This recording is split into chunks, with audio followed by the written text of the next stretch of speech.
tópicos da nossa pregação, né? O primeiro é sobre a nossa grande comissão.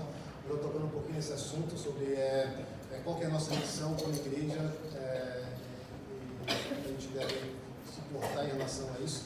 Eu vou estar falando também um pouco sobre batismo e Santa Ceia.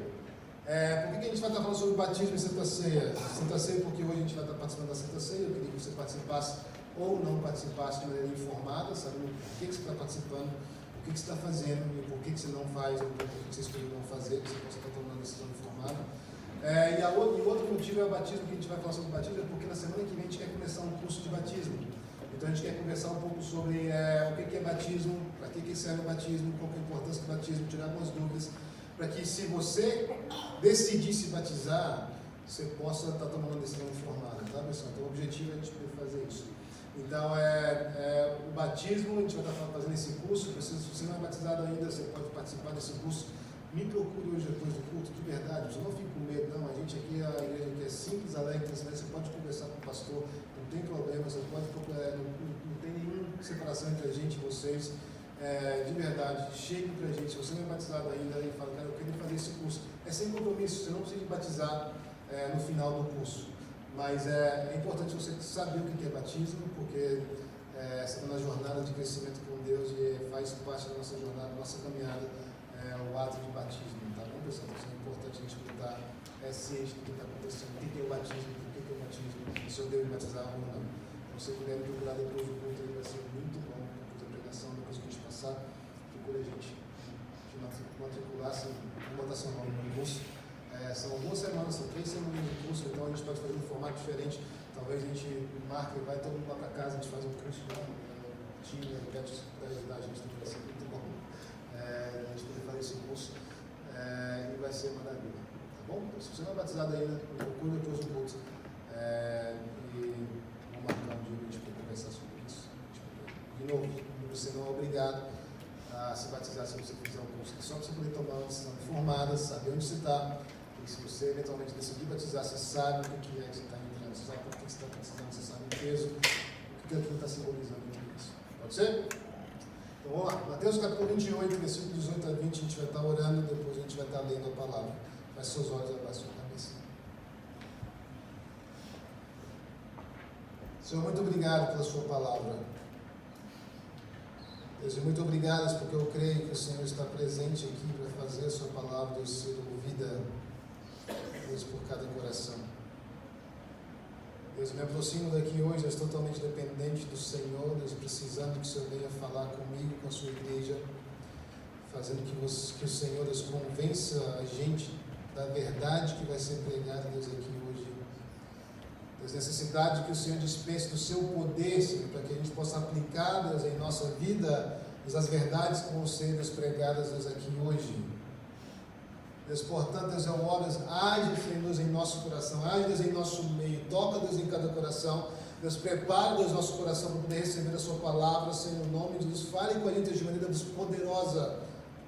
Deus, eu oro contra tudo aquilo que quer tirar da nossa paz, Deus, agora, Deus, manter a nossa mente focada em outra coisa, a não ser a sua palavra. Deus, que o Senhor possa guardar, Deus, nossa mente no Senhor, Deus, agora, no nome de Jesus. Que o Senhor possa guardar, Deus, o nosso coração, Deus, no Senhor, Deus, agora, no nome de Jesus. E nós lançamos sobre o Senhor todas as nossas preocupações, todas as nossas ansiedades. Deus, e nós queremos descansar, Deus, no Senhor. Portanto, eu oro, Espírito Santo, Deus, nos dê poder para descansar no Senhor, porque nós precisamos do Senhor até para isso, Deus. Ajude o nosso coração a estar tranquilo diante do Senhor, na certeza de que o Senhor Deus cuida da gente, na certeza de que o Senhor sabe tudo que nós precisamos, antes mesmo da gente pedir, Senhor. Deus, portanto, Deus, eu oro que as suas palavras venham acompanhadas com demonstração de poder, Deus, um poder, Deus, de restauração, um poder, Deus, de cura, um poder, Deus, de cura, Deus, espiritual, surdez espiritual, cegueira espiritual, Deus, no nome de Jesus, um poder que nos convence, Deus, do pecado, um poder que nos convence, Deus, da verdade, um poder, Deus, que nos convence, Senhor, da necessidade que nós temos do Senhor, um poder que nos amolda a imagem de Jesus Cristo, um poder que nos transforma, que renova a nossa mente, Deus, e que informa a nossa conduta, Senhor. No nome de Jesus, Deus, eu oro. Deus, me ajude a comunicar a sua palavra como ela é. Deus, maravilhosa, cheio de vida, de Em nome de Jesus, eu oro e toda a igreja diz. Amém. Amém? Mateus capítulo 28, 18 a 20 diz assim: Então Jesus aproximou-se deles e disse: Foi-me dada toda a autoridade no céu e na terra. Portanto, vão e façam discípulos de todas as nações, batizando-os em nome do Pai, do Filho e do Espírito Santo, ensinando-os a obedecer a tudo o que eu lhes ordenei. E eu estarei sempre com vocês até o fim dos tempos. Então, uma passagem bem conhecida. E aqui está o segredo da missão da igreja. Qual que é a missão da igreja? Está resumido aqui para a gente qual que é a missão da igreja, o propósito da igreja, e por que a gente é igreja. Está escrito aqui para a gente o que a gente deve fazer como igreja. Foi-me dada toda a autoridade no céu e na terra. Portanto, vão e façam discípulos de todas as nações, batizando-os em nome do Pai, do Filho e do Espírito Santo, ensinando-os a obedecer a tudo o que eu lhes ordenei, e eu estarei sempre com vocês até o fim dos tempos. Então nós acabamos de ler aqui um resumo daquilo que é a missão que Cristo ele deixou para os seus discípulos. E você, como discípulo de Cristo, você que foi alcançado pela misericórdia de Deus, você que foi alcançado pela graça maravilhosa de Deus, te vivificou, te deu fé, te fez capaz agora de poder escolher a Cristo, e agora você, pela obra do Espírito Santo, foi convencido do seu pecado, se arrependeu do seu pecado, depositou a fé em Jesus, Senhor, você se encontra não no estado mais de inimigo do Senhor, mas no estado de estar na maravilhosa luz do Senhor, no estado agora de ser feito filho de Deus. Isso aqui resume qual que é a sua missão. Isso aqui resume o porquê que você foi salvo, por que você continuou e Deus não te levou para o céu uma vez que Ele te salvou, por que Deus te deixou aqui na terra ainda, ou por que Deus não ao nos salvar, falou, sabe o que? Eu vou acabar com um pouco do sofrimento e eu vou levar esse pessoal logo para mim, para poder ter certeza que ele vai para o céu. Não, Deus tem uma missão para a gente, e a missão é revelada aqui para a gente em Mateus capítulo 28, versículo 18 a 20. Então nós acabamos de ler, esse é um resumo da missão que Cristo deixou para cada discípulo. E em resumo a missão é, primeiro, indo fazer discípulos. Então a nossa missão como discípulos do Senhor, como servos do Senhor, como salvos em Cristo Jesus, em primeira instância ao vivermos, ao andarmos, ao fazer parte dessa jornada da vida, façamos discípulos. Em outras palavras, compartilhamos a nossa fé. Essa é o que Jesus começa a resumir, incumbir a igreja, os seus discípulos a fazer. Enquanto vocês vivem, compartilhem da fé de vocês. Como que a gente compartilha a nossa fé? Com a proclamação do Evangelho, mas também com testemunho de vida cristã, de relacionamento com Cristo, de poder obedecer os mandamentos de Cristo, a fim de que o mundo possa ver que existe um Deus que vale a pena se abrir mão dos prazeres terrenos para poder servir e viver com esse Deus, em esperança dessa glória maravilhosa que Ele tem prometido para a gente. Então, o primeiro aspecto da nossa missão é o que, gente? É ir fazer discípulos, é compartilhar a nossa fé, de tal maneira que há uma proclamação do Evangelho, há uma compartilhação daquilo que a gente acredita um com os outros, não só do púlpito, mas o seu púlpito talvez é a sua escola, o seu púlpito talvez é a mesa do seu trabalho, o seu púlpito talvez é um banco de ônibus, o seu púlpito é onde você está indo, vivendo, fazer discípulos, compartilhando a sua fé e vivendo de maneira digna da salvação que a gente recebeu em Cristo Jesus. Então, esse é o primeiro aspecto. Em resumo, essa missão é indo fazer discípulos. Segundo, essa missão, em resumo, é batize os novos discípulos em nome do Pai, do Filho e do Espírito Santo. Então, à medida que vocês vão fazendo novos discípulos, esses novos discípulos, leve eles a um lugar onde eles estão prontos para poder assumir publicamente um relacionamento com Cristo. Eles estão prontos a assumir essa nova natureza que foi criada neles, ao ponto de poder dizer, Senhor, eu quero viver para o Senhor, eu não me importo mais do que os homens pensam, Deus, eu quero declarar também para o inimigo da minha alma que eu sou de Cristo, e eu quero declarar para o Senhor, Jesus, eu sou do Senhor, muito obrigado pela sua obra em minha vida. Esse é o segundo aspecto da nossa missão. Então, fazer discípulos, depois levar as pessoas a um ponto de poder assumir essa vida publicamente com Cristo. E terceiro, Em resumo, a nossa missão é ensinar esses novos discípulos que foram batizados a obedecer tudo o que Jesus ensinou. Essa é a missão de todo discípulo. Essa é a missão do Salmo, essa é a missão da igreja, essa é a missão da CNA. A missão da CNA, ela se resume como? Se resume em fazer discípulos, batizar esses discípulos e ensinar esses discípulos a obedecer a tudo aquilo que Jesus Cristo ensinou, num ciclo maravilhoso de constante crescimento, e tem sido assim desde a fundação da igreja. Os discípulos saíram para poder fazer discípulos, batizaram pessoas, ensinaram eles a obedecer tudo aquilo que Jesus Cristo ensinou, e esses por sua vez saíram, fizeram discípulos, batizaram, ensinaram eles a obedecer tudo que Jesus Cristo ensinou, e hoje nós estamos vivendo aqui como fruto dessa propagação, desse ciclo que sempre ocorreu na história da igreja, a igreja alcançando a sua missão, fazer discípulos, batizá-los e ensiná-los a obedecer tudo aquilo que Jesus Cristo ensinou. Essa é a nossa missão, bem claro, né, pessoal? Bem claro. E essa missão, segundo, pelo menos a gente pode tirar do texto que a gente acabou de ler, ela tem duas colunas de sustentação que garantem o sucesso dos discípulos da igreja alcançar a missão, alcançar o objetivo que é fazer discípulos, batizá-los e ensiná-los a obedecer tudo aquilo que Cristo faz. Quais são essas duas colunas de sustentação que garantem que os discípulos serão formados, que os discípulos serão batizados e que eles serão ensinados por meio da igreja de Cristo? Primeiro, toda a autoridade foi dada a Cristo no céu e na terra. A primeira coluna que sustenta a missão do discípulo, a sua missão, a minha missão, a missão da igreja em geral, é o quê? É o fato de que toda a autoridade foi dada a Jesus Cristo no céu e na terra. Ele é o quê? Supremo. E fica claro que o ponto de partida da nossa missão é a autoridade daquele que nos enviou, daquele que nos envia.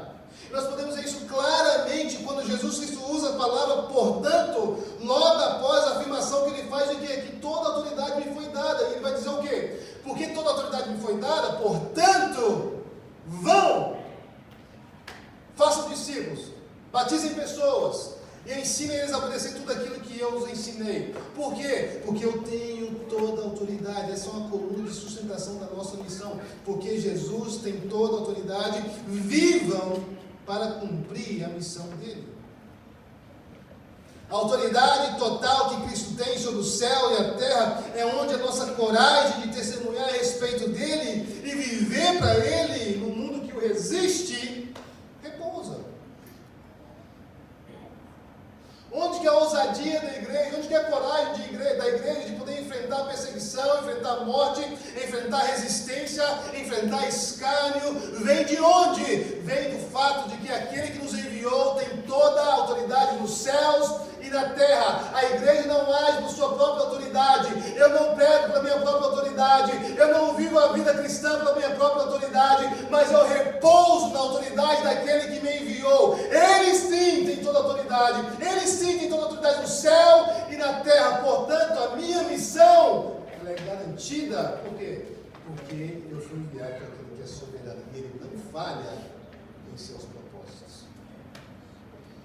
Ele não falha em seus propósitos. Então a primeira coluna é o que, gente? É a autoridade que Cristo tem. A autoridade total que Cristo tem sobre os céus e a terra é onde a nossa coragem de testemunhar a respeito dele repousa, descansa. Nós somos fracos, limitados, é verdade, mas é na autoridade suprema de Cristo que existimos, que agimos na tentativa de cumprir a missão que Ele nos incumbiu. Então, onde que a gente age, onde que a gente compartilha, e de onde a gente vem, e qual que é a nossa esperança em compartilhar a nossa fé em Jesus Cristo com alguém que está no ponto de ônibus, com alguém que é da nossa família, com alguém que não crê, com alguém que a gente conheceu há pouco tempo, com alguém que está do outro lado de uma tela de Facebook, do Instagram ou qualquer outra coisa.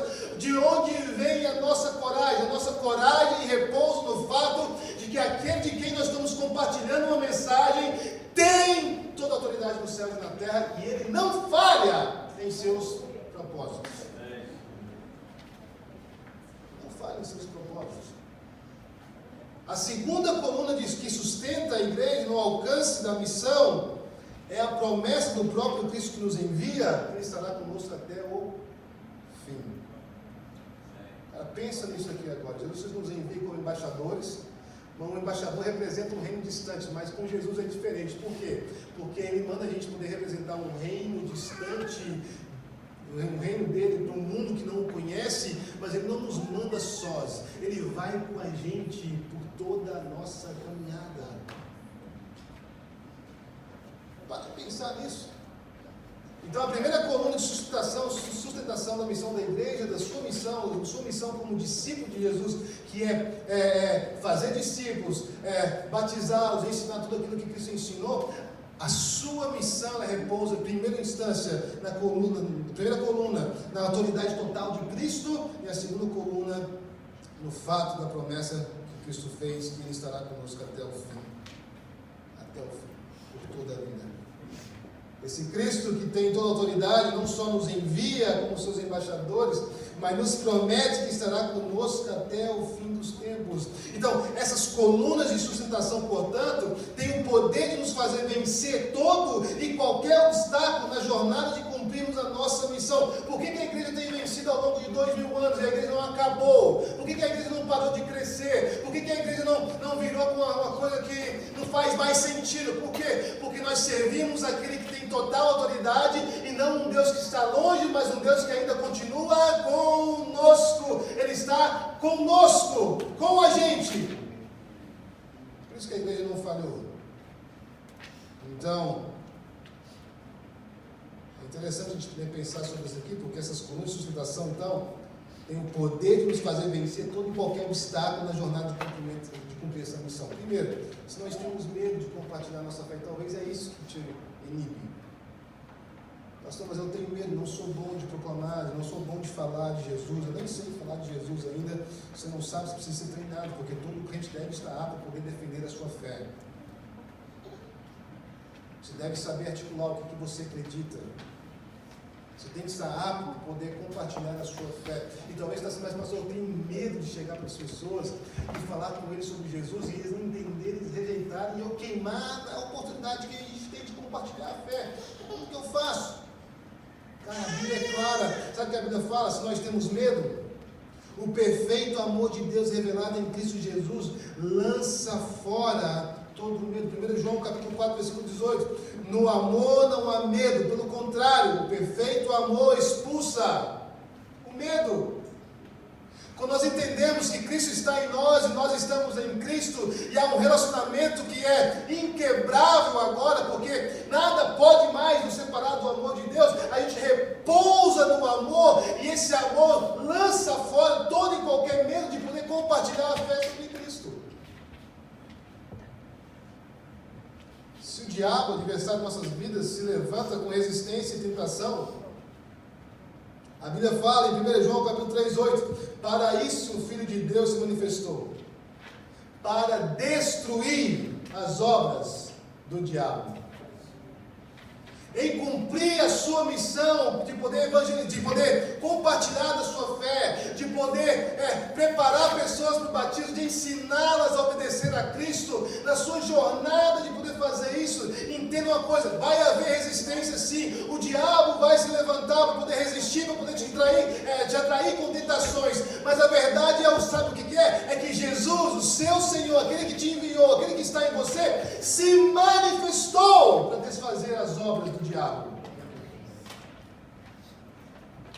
Não precisa temer. Se o que te faz não compartilhar a sua fé e não cumprir a sua missão é o fato de que o diabo se levanta com resistência e tentações, você tem medo que você vai cair, você tem medo que essa resistência vai ser demais, você não vai suportar. O Filho de Deus, o seu Senhor, aquele que te enviou, se manifestou para desfazer as obras do diabo. Pode descansar. Se entendemos que não podemos salvar ninguém, mas pastor, mas a gente não pode convencer ninguém, a gente se esconde atrás dessa verdade, né? E é verdade, a gente não pode convencer ninguém. Eu estou pregando aqui e eu não tenho poder nenhum para te convencer. Se a gente muitas vezes esconde atrás dessa verdade, mas eu não posso fazer nada, porque quem convence é Deus. É claro que quem convence é Deus, mas Deus convence mediante a pregação do Evangelho. mediante você compartilhar a vida cristã, mediante você falar sobre Cristo, mediante você viver as verdades sobre Cristo. E se nós entendermos que não podemos salvar ninguém e descansarmos nessa verdade, isso vai ajudar a gente também na nossa missão. Se a gente entender, espera aí, eu não posso salvar ninguém, é verdade que eu não posso, mas em Mateus capítulo 19, versículo 25b a 26 diz assim: nesse caso, os discípulos perguntam para Jesus sobre um homem que era muito justo aos olhos humanos. Ele diz assim: nesse caso, se nem esse cara pode se salvar, quem pode ser salvo? Porque os discípulos nessa hora estavam o quê, gente? Desencorajados. Se nem esse cara pode ser salvo, Jesus, quem pode ser salvo? Jesus fala o quê? Ninguém pode. E para o homem é impossível mesmo. Para o homem é impossível. Jesus nos incumbiu com a missão que a gente não consegue alcançar se Ele não botar a mão no trabalho. Então, para o homem é impossível, mas para Deus todas as coisas são possíveis. Então, quando a gente compartilha a nossa fé, quando a gente compartilha e age na missão que nós recebemos, nós agimos, gente, em esperança de que Deus vai convencer corações. Na esperança que Deus vai fazer raiar a luz do Evangelho sobre corações que estão distantes, na esperança que Deus vai trazer de volta filhos pródigos que andaram para longe dele, na esperança que Deus vai encorajar e vai treinar e vai levantar pessoas que estão sendo equipadas para poder viver para Cristo aí fora. É para isso que a gente prega, é para isso que a gente ensina, é para isso que a gente compartilha a nossa fé, é para isso que a gente vive o Evangelho, porque a gente entende que para um homem é possível. A gente tem esperança de que Deus pode colocar a mão dele e fazer diferença. Então, a igreja cumpre a sua missão de ir fazer discípulos, batizá-los, ensiná-los a obedecer a Cristo, embasada na autoridade soberana de Cristo e companhia eterna dele. E minha pergunta é: por que então a gente se contenta em ficar sentado na igreja pensa que a gente está cumprindo a nossa missão, batendo cartão todos os sábados na igreja?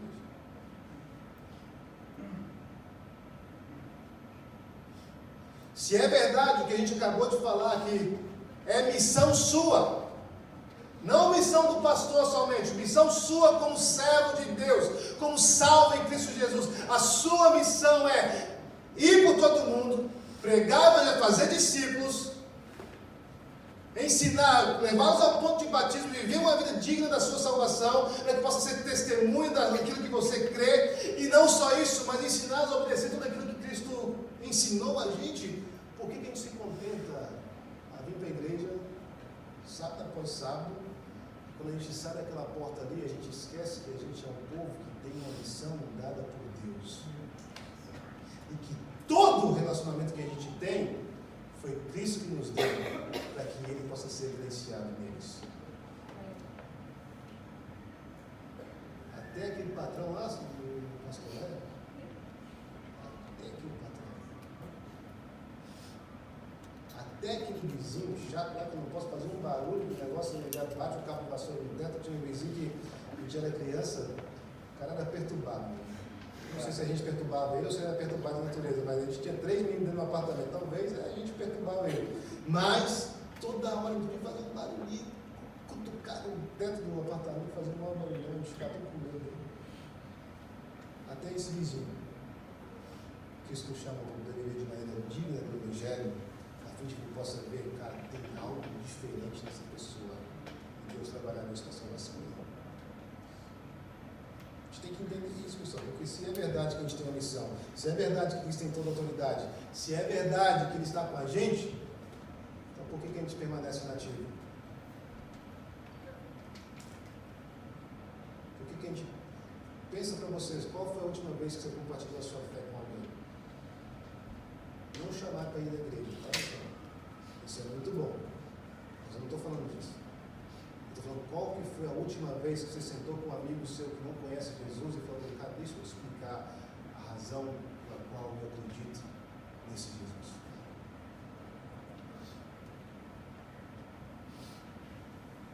A gente tem que acordar para a realidade, porque a missão que nós temos é urgente. Tem pessoas que estão perecendo e que Deus deseja convencer pela pregação, que você vai testemunhar para eles. Você vai testemunhar para eles. Vamos lá. Esse aí é o nosso primeiro ponto, tá, pessoal? Tem mais 2 pregações hoje, então pode ficar tranquilo. Vamos lá, segunda pregação de hoje, que é o tópico de batismo, tá? Porque a gente vai ter um curso de batismo começando na semana que vem. Eu queria falar só um pouquinho para poder posicionar você, preparar a gente e fazer a gente que já foi batizado também lembrar da beleza que é o fato do batismo, o ato do batismo. Então, e porque também é uma missão, de acordo com o texto que a gente acabou de ler aqui, que faz parte da nossa missão batizar pessoas. Então a gente precisa saber o que é isso aqui. A posição da nossa igreja acerca do batismo é que o batismo é devidamente administrado apenas aos que fazem uma profissão de fé em Cristo Jesus digna de crédito, digna de confiança. O que é isso? É alguém que demonstra frutos de arrependimento. Não é alguém que confessa Jesus Cristo com a boca, mas a conduta está longe da realidade daquilo que está confessando. É alguém que há evidências claras que houve de fato um novo nascimento, de que a natureza dele foi transformada, que agora existe uma nova natureza nele, e que por mais que ele está engateando aquele lugar de santidade e regeneração, ainda assim a gente consegue contemplar e perceber o que é fruto de arrependimento. Talvez você está assim, pastor, mas isso aí precisa de tempo para poder ver isso e tal. E na Bíblia, pessoas batizadas parece que pelo menos no momento que eles criam. Mas a gente tinha exemplo, por exemplo, de Zaqueu. Zaqueu, Jesus Cristo foi na casa dele, o que ele faz? Ele fala que se eu tenho roubado alguém, eu quero restituir. Isso aqui é o quê? É fruto de quê, gente? Fruto de arrependimento.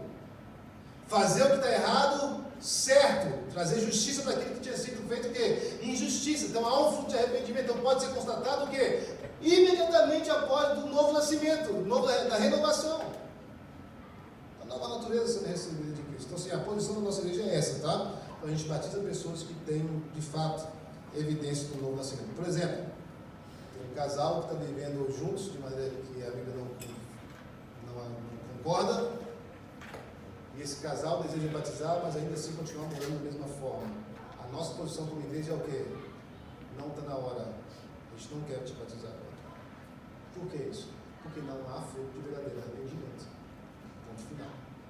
Tá? Porque quando há, o que acontece? O casal fala assim, não, espera aí, então a gente quer se abster, a gente quer exaltar a santidade do nosso relacionamento. Por quê? Porque isso aqui glorifica ao Deus que nos salvou, que nos enviou, que está conosco. Por isso. Deixei claro aí, pessoal? Entenderam ou não? Então, o batismo, então, é a primeira das 2 ordenanças feitas pelo Senhor Jesus Cristo na igreja local. Então, a primeira é o batismo, depois é Santa Ceia. Então, isso aqui fica claro em Mateus capítulo 28, a gente leu aqui, portanto, vão e façam discípulos de todas as nações, batizando-os em nome do Pai, do Filho e do Espírito Santo. É um comando de Cristo a gente poder batizar pessoas.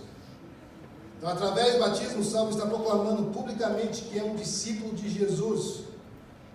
Está levantando a bandeira de Cristo, está confessando para todos que estão presentes, para todas as testemunhas ali, que o quê? Cristo operou uma mudança real em mim. E eu quero viver em resposta a essa mudança que ele operou em mim. Eu quero viver para ele. O velho morreu e surgiu uma nova natureza, que houve um lavar dos seus pecados em Cristo Jesus. E assim o batizado está se identificando no seu batismo com a morte, com o sepultamento e ressurreição de Jesus Cristo. Então, quais são as razões para que o salvo seja batizado?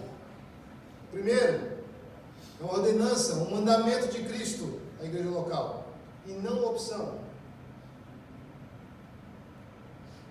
Batismo não é opção para o salvo, é um mandamento de Jesus. Jesus deixou esse mandamento para a gente. A gente deve cumprir aquilo que Cristo manda para a gente. Concordam comigo ou não? Então, é uma ordenança. É um mandamento de Cristo. Foi também a prática que nós vemos na história da igreja. Em Atos a gente vê isso. Na história da igreja a gente vê que os discípulos, eles criam, eles eram feitos discípulos pela compartilhação da palavra, e depois eles eram o quê? Batizados, e depois ensinados a obedecer tudo aquilo que Cristo ensinou.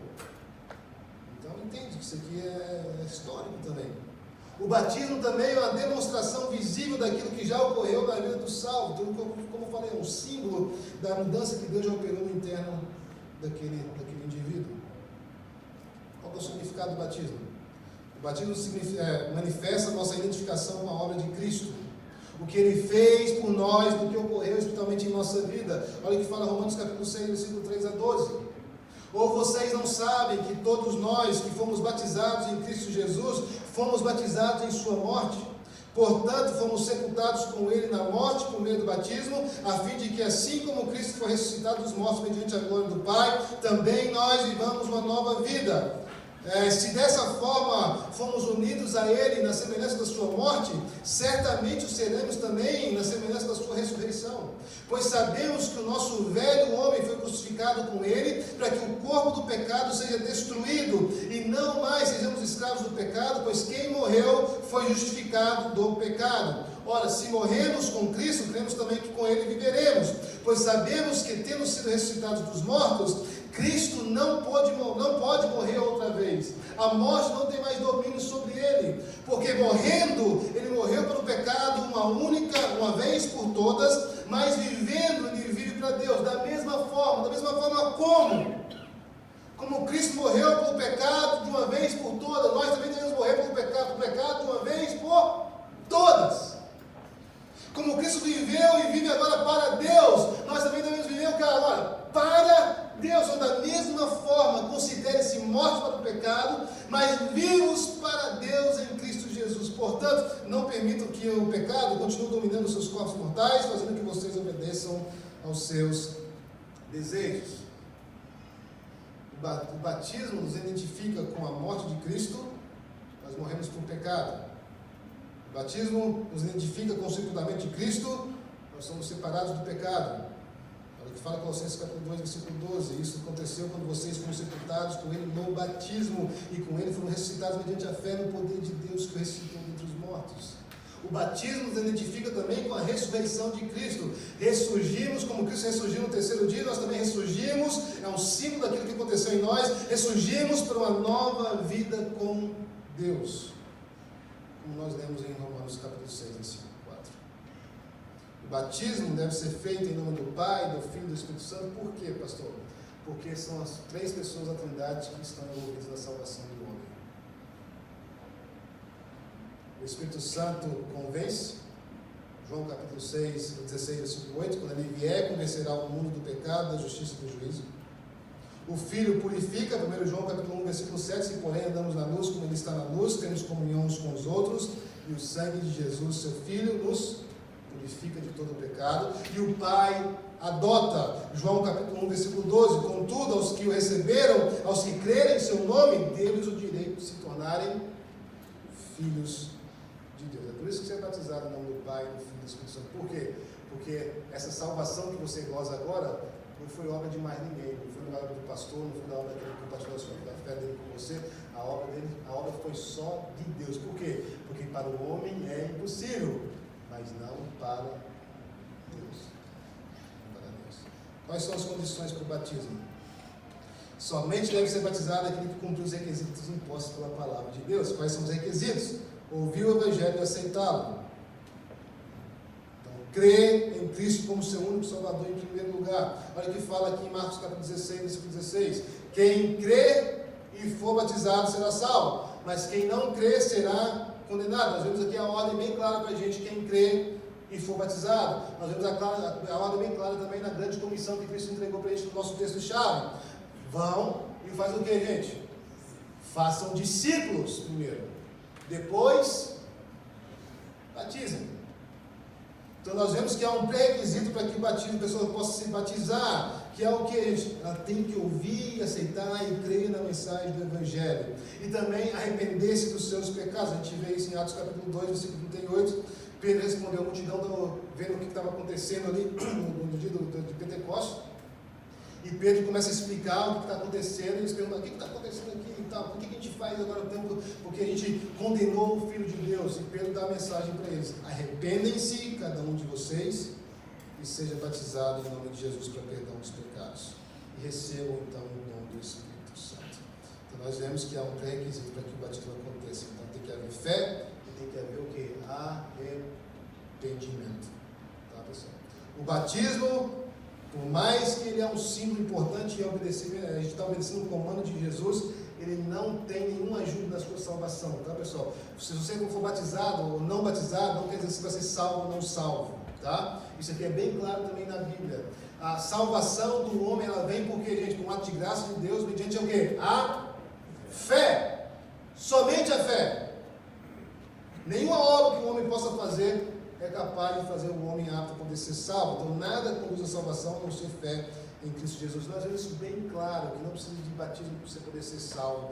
Na passagem, por exemplo, quando Jesus está sendo crucificado, tem dois ladrões do seu lado, um está blasfemando contra ele e o outro fala o que para ele? Em Lucas capítulo 23, versículo 42 e 43. Então ele disse, o ladrão: Jesus, lembra de mim quando entrares no teu reino. O que acontece? Esse cara creu em Jesus como sendo filho de Deus e ele arrependeu dos seus pecados. Jesus respondeu o quê? Eu lhe garanto, hoje você estará comigo no paraíso. O cara foi salvo.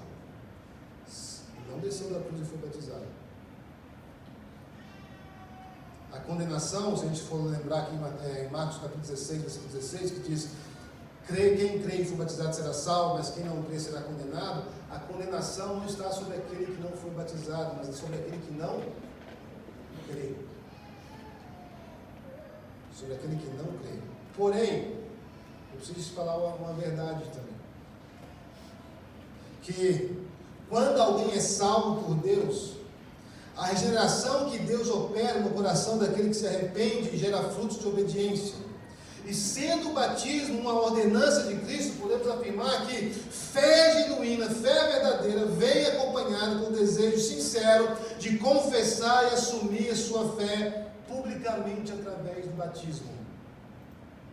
Então, se você diz servo do Senhor, salvo em Cristo Jesus, se você diz que você crê em Jesus como seu único e suficiente Salvador, se você arrependeu dos seus pecados, mas não há um desejo sincero de assumir ele publicamente, tem algo errado na sua fé. Porque fé genuína vem com um desejo sincero de obedecer e de honrar a Deus, observando as suas ordenanças. E batismo é uma delas. Está claro aí, pessoal? Então esse é sobre o batismo. Terceira pregação de hoje. E último, depois a gente vai estar aplicando. Sobre a ceia do Senhor. Vamos lá? Você vai estar ceando daqui a pouco, você precisa saber o que você está fazendo. Eu acho que é importante a gente lembrar disso de vez em quando. A segunda ordenança, então, é a ceia do Senhor. 1 Coríntios capítulo 11, versículo 24 e 25 diz assim: e tendo dado graças, partiu e disse: Isso é o meu corpo, que é dado em favor de vocês, façam isso em memória de mim. Da mesma forma, depois da ceia, ele tomou o cálice e disse: esse cálice é a nova aliança no meu sangue, façam isso sempre que o beberem em memória de mim. Então a ceia do Senhor, a segunda ordenança de Cristo à igreja, é um memorial do sofrimento e da morte do Senhor Jesus Cristo, bem como dos benefícios que esse sofrimento e morte conquistaram para a gente na cruz. Então o que é o ato da Santa Ceia? Jesus Cristo instituiu o ato da Santa Ceia como um memorial, para poder nos voltar ao foco de que Cristo morreu por nós numa cruz, e que não só morreu por nós numa cruz, mas também alcançou e conquistou alguns benefícios para a gente na cruz, a partir de qual nós somos salvos, nossa condenação foi paga, nós temos vida com Deus agora, nós somos livres de toda condenação, livres da escravidão do diabo e da morte, nós temos vida eterna em Cristo Jesus. Então, no ato da Santa Ceia, você está fazendo o quê? Você está lembrando daquilo que Cristo fez por você. Jesus Cristo morreu por você numa cruz, e esses são os benefícios da morte de Jesus Cristo na cruz para você. É maravilhoso. É maravilhoso. Então é isso que a gente está fazendo. Então ele foi instituído como um memorial do sofrimento e da morte de Jesus Cristo, bem como dos benefícios que esse sofrimento e morte conquistaram para aqueles que creem nele. Cristo ordenou a comemoração da Santa Ceia para dirigir regularmente os nossos olhos e o nosso coração para o Calvário, para a cruz, e ao mesmo tempo criar expectativa acerca também da sua volta, como nós lemos aqui em 1 Coríntios capítulo 11, versículo 23. Pois recebi do Senhor que também nos entreguei, que o Senhor Jesus Cristo, na noite que foi traído, tomou o pão e, tendo dado graças, partiu e disse: esse é o meu corpo, que é dado em favor de vocês, façam isso em memória de mim, porque sempre que comerem deste pão e beberem desse cálice, toda vez que vocês cearem, vocês anunciam que eu morri até que eu volte. Até que eu volte. Quais são os elementos da Santa Ceia? O pão, que simboliza o corpo de Cristo que foi dado por nós para levar nosso castigo, a nossa dor e morrer em nosso lugar. E o cálice, que simboliza o sangue de Cristo, que foi o preço pela nossa redenção. Como a gente vê em 1 Coríntios capítulo 11, versículo 25. Da mesma forma, depois da ceia, tomou o cálice e disse: "Esse cálice é a nova aliança, no meu sangue, faça isso sempre que beberem em memória de mim." Em Efésios capítulo 1, versículo 7.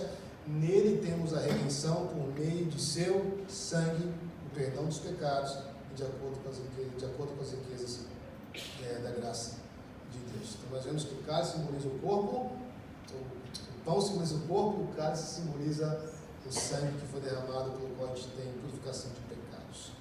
Quais são os requisitos bíblicos para poder participar da Santa Ceia? Existe, pastor? Existe.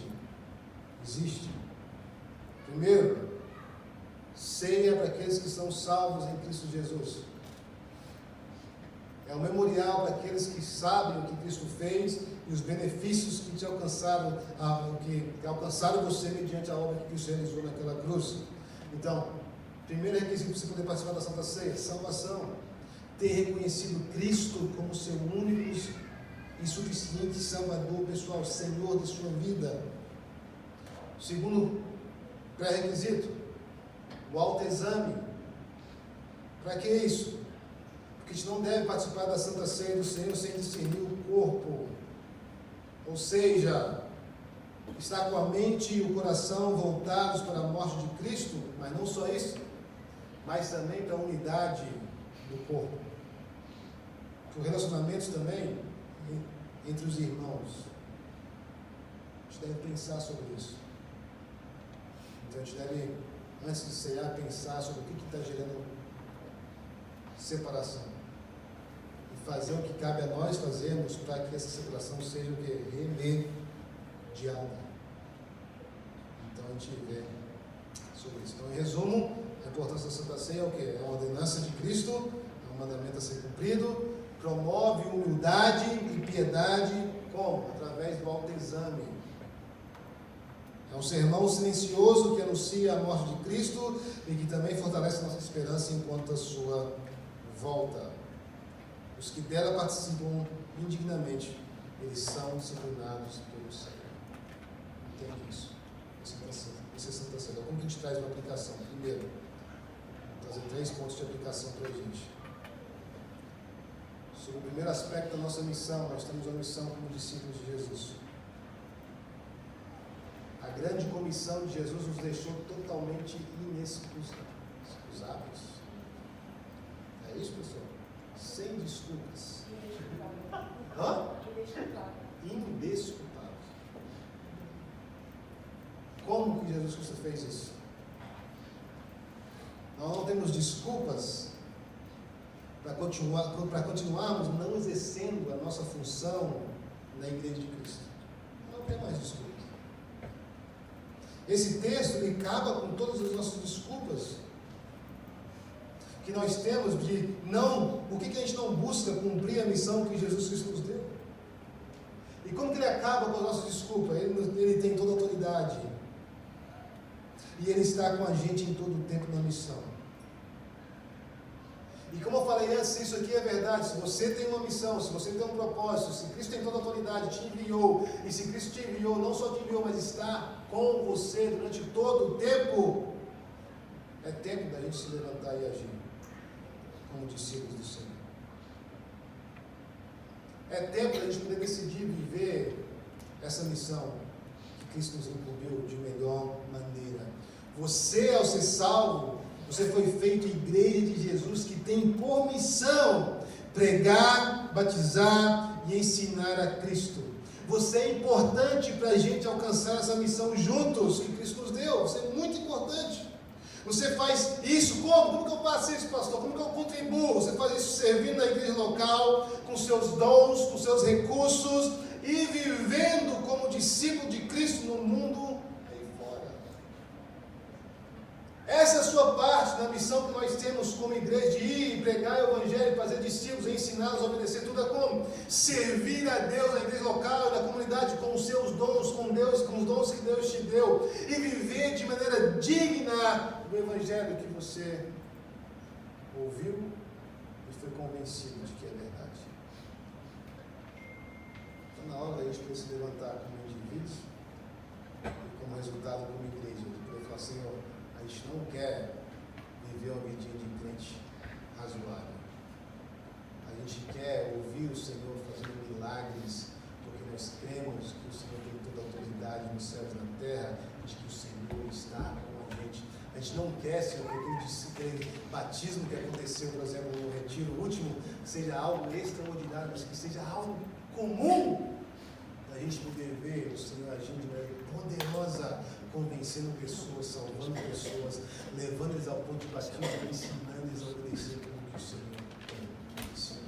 A gente tem que se levantar comigo. O segundo ponto, para você que não é batizado, reflita sobre a ordenança do batismo e pergunte se Deus não está criando em você o desejo de obedecê-lo pelo ato de se batizar e declarar a sua fé publicamente. Talvez Deus está nos lembrando hoje também do privilégio que temos de viver uma vida que agora é uma vida para Cristo. Você que é batizado. Acho que é importante a gente lembrar de vez em quando do batismo que a gente, nosso ato de batismo também. Lembrar de que a gente assumiu o compromisso de viver para Cristo todos os dias da nossa vida.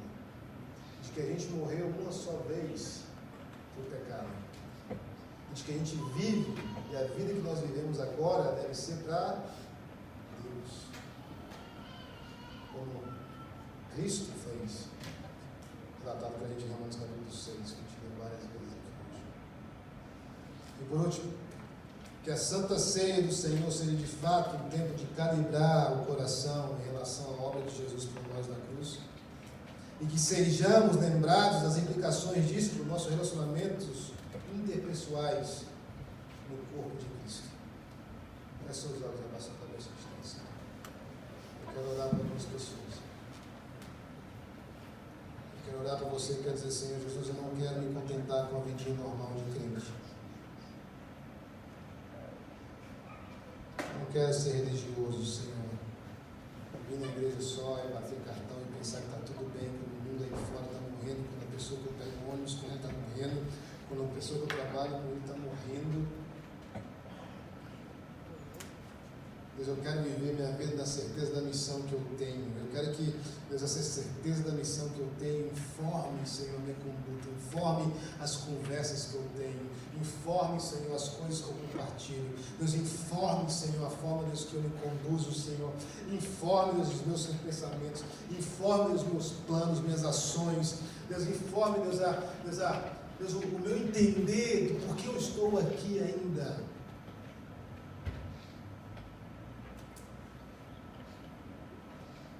Não quero, Deus, viver uma vida religiosa, eu quero viver uma vida de aventura com o Senhor, onde eu tenho plena consciência de que aquele que me enviou é todo poderoso, e Ele não só me enviou sozinho no mundo, mas Ele está indo comigo por onde eu estiver, Ele está comigo. Eu quero dar pessoas que dizem, Senhor, eu quero essa vida. Eu quero essa vida. Eu quero dar pessoas que dizem, Senhor Jesus, eu quero saber mais sobre esse batismo, porque o desejo do meu coração é te obedecer, Senhor, e se o batismo é um ato de obediência, eu quero considerar isso. Eu quero orar com pessoas que querem aproveitar essa hora de Santa Ceia para poder fazer um autoexame, se arrepender, falar para o Senhor Jesus, me perdoa meus pecados, dá bom meu pecado. E dizer, Jesus, me ajuda a viver livre disso. Me ajuda a abandonar esse pecado.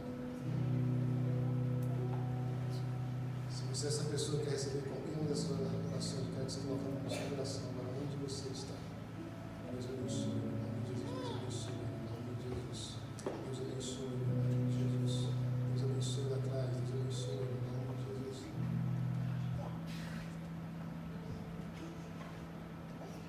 Senhor, nós oramos, Deus, e nós pedimos os perdão, Deus, porque de vez em quando a gente, de vez em sempre, para falar a verdade, a gente vive, Deus, longe da perspectiva de que nós temos uma missão dada por aquele que tem toda a autoridade no céu e na terra. Deus, se a gente não cuidar, a gente vive, Deus, como aqueles que não te conhecem, buscando, Deus, conforto nas coisas materiais, buscando, Deus, depositando, Deus, confiança, Deus, no tanto de dinheiro que tem, na força do trabalho, nos diplomas que eles têm. Deus, e não, Deus, repousando, Deus, na autoridade do Senhor e no fato de que o Senhor está com a gente durante todo o tempo. Deus, nos perdoa, Deus, porque todos os dias que a gente deixa de viver, Deus, essa missão, Deus, nós corremos o risco de perder, Deus, a oportunidade de poder compartilhar, Deus, fé com aqueles que o Senhor quer salvar mediante, Deus, o trabalhar nosso, mediante, Deus, o nosso testemunho, mediante a nossa proclamação, mediante o nosso viver a fé no Senhor. Deus, eu oro no nome de Jesus, nos ajuda a viver, Deus, de maneira digna, Deus, da nossa salvação, Deus, a viver, Deus, com um senso de propósitos vivo mesmo, Senhor, que informa a nossa conduta, que informa, Deus, os nossos relacionamentos, Deus, que entende, Senhor, Deus, que, Deus, cada relacionamento que nós temos, na verdade, é um púlpito que o Senhor deixou para que a gente pudesse compartilhar da fé, a fim de que essa pessoa possa também, Deus, ter eternidade, Deus, transformada como nós temos. Deus, eu oro que nós possamos ser um grupo de pessoas, uma igreja que fique, Deus, inconformada, Deus, sabendo do fato que tem pessoas precisando de ouvir o Senhor.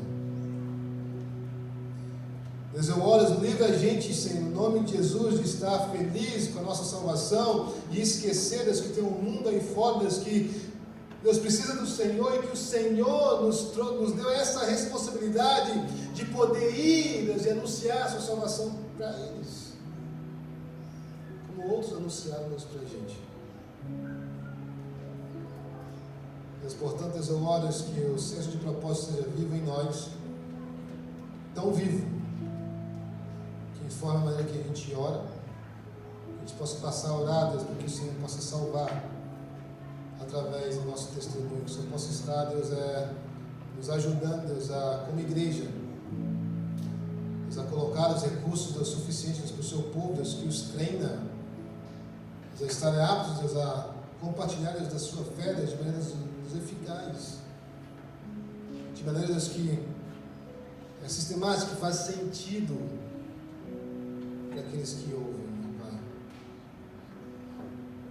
Deus, que nós possamos ser uma igreja, Deus, um povo que é ousado, não porque a gente crê que nós temos poder próprio, mas porque nós temos certeza de que aquele que nos enviou é um que tem toda a autoridade nos céus e na terra, de que está conosco durante todo o tempo, Senhor, que nada seja impossível aos nossos olhos, Deus, no tocante à pregação do Evangelho, mas que a gente possa ter, Deus quer salvar pessoas por meio da nossa pregação, por meio do nosso serviço.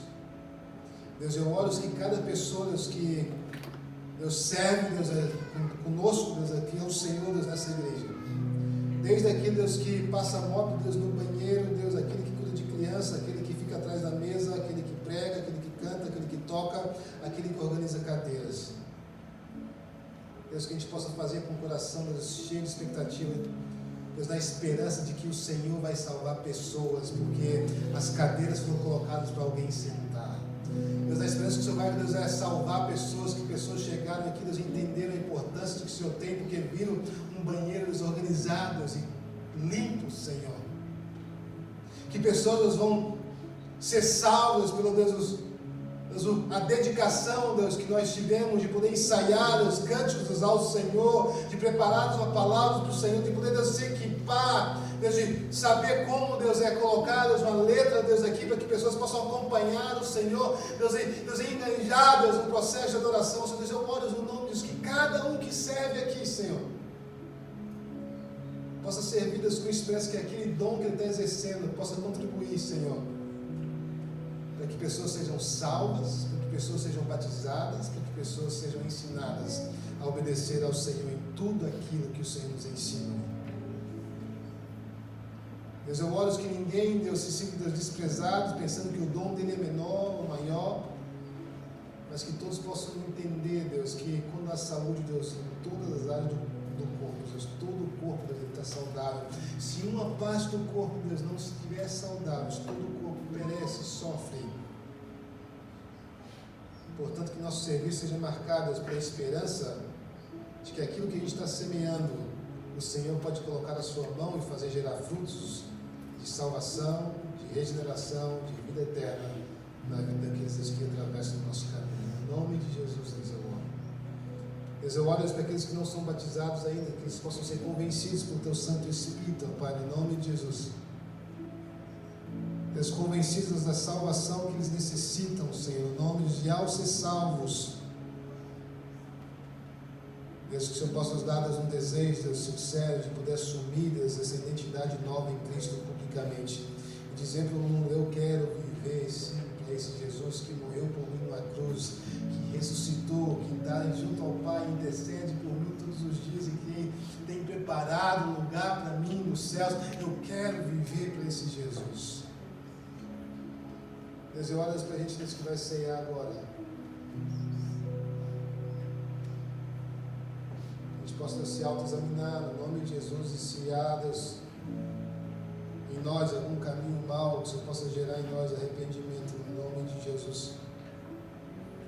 E que ao cearmos, possamos cear, Deus, livres de até qualquer culpa, qualquer condenação, qualquer acusação, mas livres no Senhor, porque a sua palavra diz que já não há mais condenação para aqueles que estão em Cristo Jesus. A sua palavra diz que nós confessarmos nossos pecados, nós arrependemos, o Senhor é fiel e justo para nos perdoar e nos purificar de toda a injustiça. A sua palavra fala que nós temos sim, Senhor, perdão no Senhor, no seu sangue, e que o seu sangue nos purifica de todo o pecado. Muito obrigado, Senhor, isso é lindo demais. A gente te adora, a gente celebra o Senhor, a gente te ama. E toda a igreja diz? Amém. Toda a igreja diz? Amém. Amém. Então, passando para a Santa Ceia, chama o pessoal da igreja.